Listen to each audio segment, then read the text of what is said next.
This is Grandfather.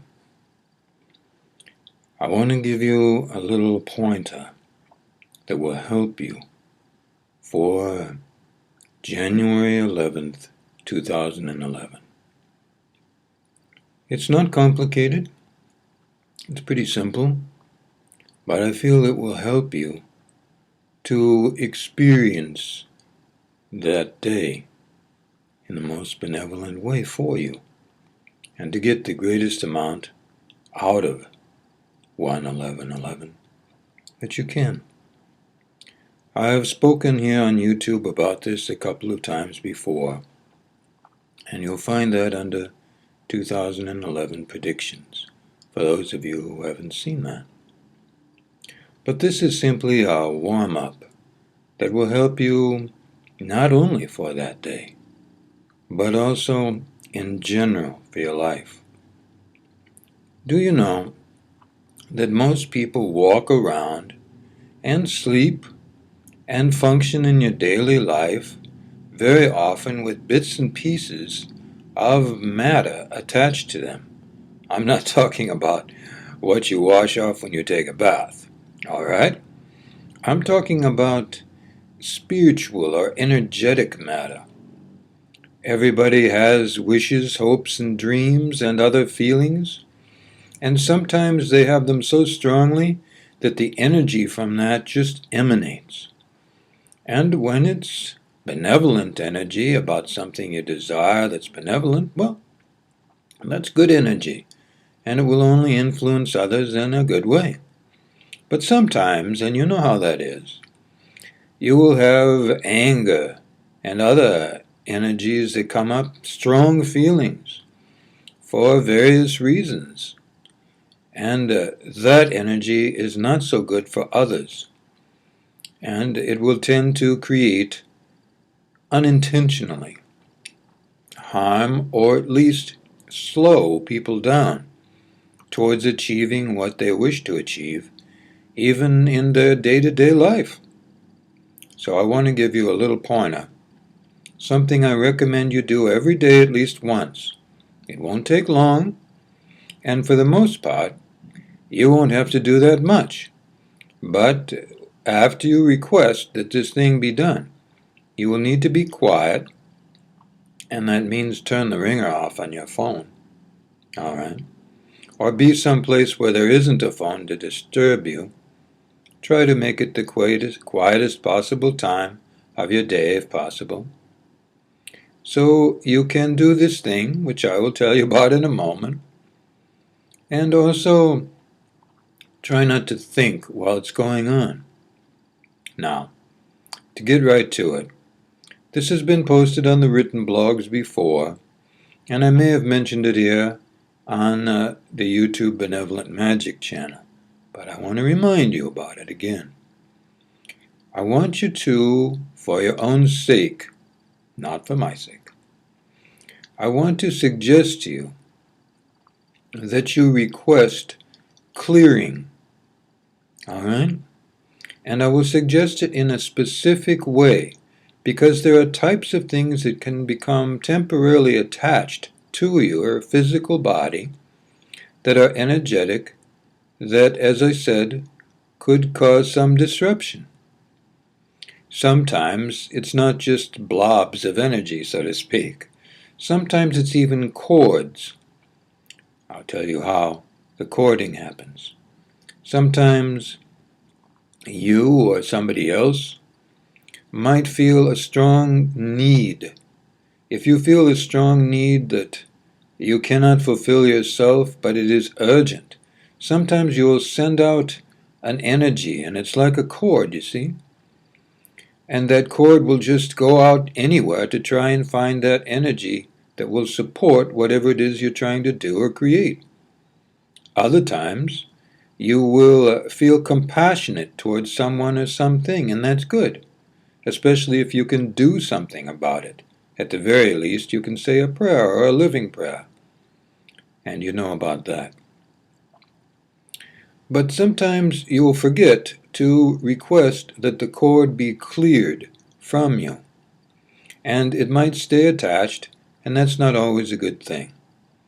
because even something that is sent out to do good can, if you forget about it, ultimately create some slowdown, some drain on your energy, or worse. So, I'm going to say it in a specific way, and I request you say it that way. All right? And I'll explain a little more when I'm done making the statement. I'm going to suggest you say, I am asking that gold light beings and light beings who are compatible with the gold light, or compatible with gold light beings, or both, come now and clear me of any energy or entities, darts or tubes or spikes or cords or other that is harming me or could harm me. That's all you say. Then you wait for it to be done. I'll explain more about it in a moment. Wait. If you feel energies, which many of you do, you will notice the energy come up, and it will be there for a while. It might be that you will fall asleep, but that's all right. You can fall asleep. I recommend, though, that when you begin it, that you do not have your arms or legs crossed, that you are not touching another human being. For some of you, there might be, say, a cat or a dog on your lap, and this can be all right. If they get off of your lap, that means that the energy is not comfortable for them, or they know that this needs to be done without them touching you. They will know these things.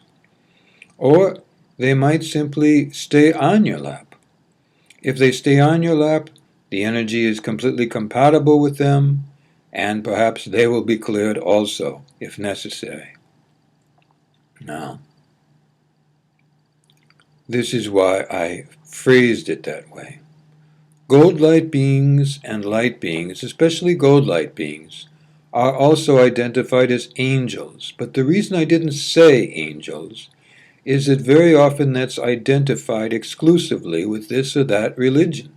And I did not want to make it an exclusive thing. Gold light beings are also beings of great benevolence on their own. But I wanted to clarify that a bit for you. And light beings are also very benevolent beings. The reason we request two different kinds of beings is that different types of beings can do different things. And we want to make it easy for them so that they are not overwhelmed by the extra workload. But that's all right. Don't worry about that. Now, I said a couple of strange words, didn't I? I said darts. Sometimes people will be angry at you and they will unintentionally send something like a dart or a spike. I use those words because you can identify what a spike is, a big nail, right? Or what a dart is, it just looks like a pointy thing. And sometimes you will have a sharp pain, you don't know why. Doctor checks you over, nothing wrong. Sometimes it's because there's a dart or a spike in there, and it just needs to be removed by beings who know how to remove it. There are ways you can learn how to do this for yourself, but for now, for this preparation, this tune-up, so to speak, I recommend you just do it the way I'm suggesting. I may give more elaborate techniques on how to clear yourself another time. Then I've also said tubes besides cords. Now, with tubes, sometimes there are beings that are almost within the dimension that Earth occupies. They're not there intentionally. They're traveling from one place to another. Spirit beings, you might say, but to them, you are spirit beings, meaning they are in their world and you are in your world. Sometimes those worlds get a little too close to each other, and we need to do what we can, with the beings, to separate it a little bit so that you are not influenced by their world and they are not influenced by your world. That's primarily what that means. So, I said dots or tubes or spikes, or cords or other. Other is the kind of thing that simply could be a phenomena or some energetic thing that is not good for you. So I put that in there as a general request for clearing.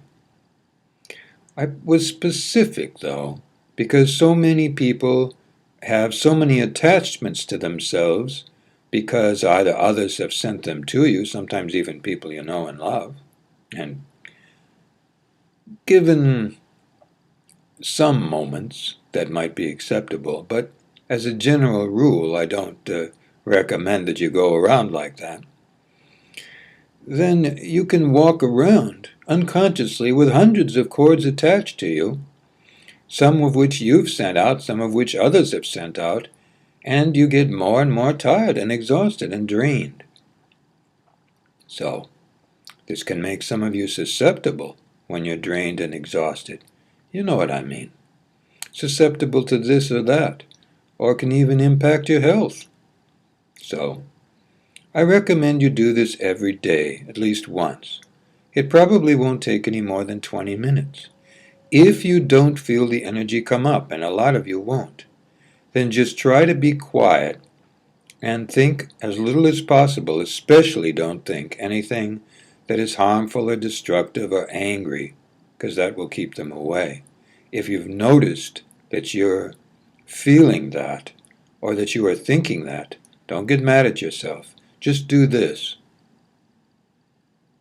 Like that, a simple nod, then they will know it's all right to proceed. Say, that's easy. So give them at least 20 to 25 minutes if you don't feel the energy. 20 minutes ought to do it. Try not to glance at the clock too much. If you do have to glance at the clock, though, you can always give a slight nod like that, because when you do that, they're polite, the beings are polite, they will stop. But if you nod a little bit, then they'll continue. I wanted to give you this because I feel a great many of you do not understand how important it is for you to be clear. Do you know that sometimes when you're not cleared of these things, your personality is affected? I'll bet that you know people that you've known for a long time whose personality has changed, and they might be very uncomfortable.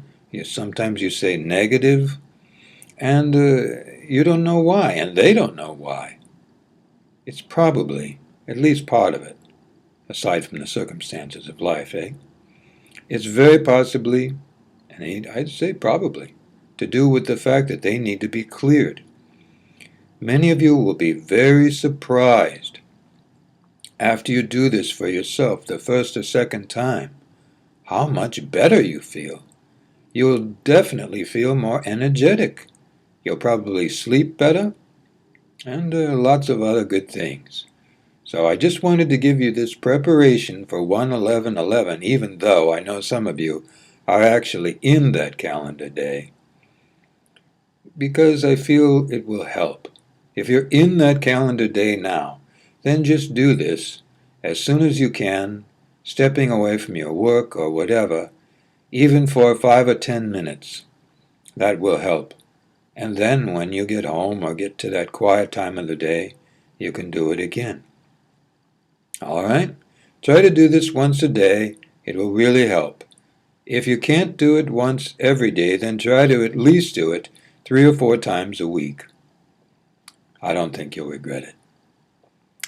All right. Good life.